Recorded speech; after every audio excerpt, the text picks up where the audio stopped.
Hello and welcome.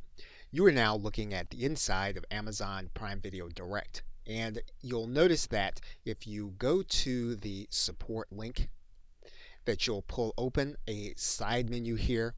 You're going to then click Get Started, and then you'll want to click on Royalty Information. And you're going to see a schedule of information here.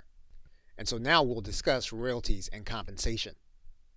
Now, you are going to be paid monthly based on a number of different activities altogether. First, you're going to be paid video purchases and rentals. It happens you'll be paid 50% of the net revenues of purchases and rentals. Now, customers can buy episodes or seasons, and then any episodes that they purchase, if they decide to purchase a season later, it'll count toward their actual purchase. They'll get the entire season at a discount.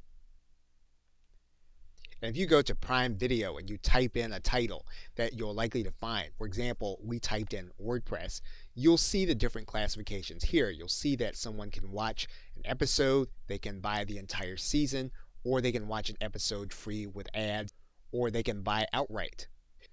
And the main way you're going to generate revenue is going to be the number of people who are watching your videos. And some of those views are going to be included with people who have subscriptions to Amazon Prime.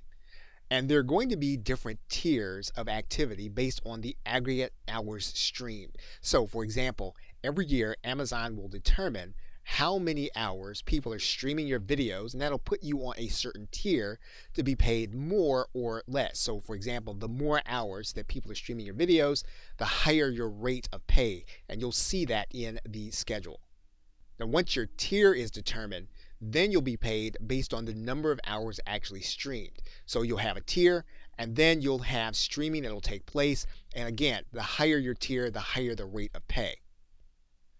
You're also going to be paid 55% of the net advertising revenue of individuals who've chosen to watch videos free but to have ads associated with them. You'll also be paid 55% of net monthly revenues of individuals who are watching your videos through Amazon channels. When that happens, payments are going to be issued 90 days after the end of the month after the activity occurs. And payments are going to be made by the bank account that you've already set up unless you choose to have payments wire transferred. And when you have wire transfers, you are going to have a certain dollar threshold to meet before you can be paid. And you can look at the details of the threshold as well as the tiers and Prime streaming in the royalty information section of your support area. Okay, so with that, thanks, and I will see you in another video.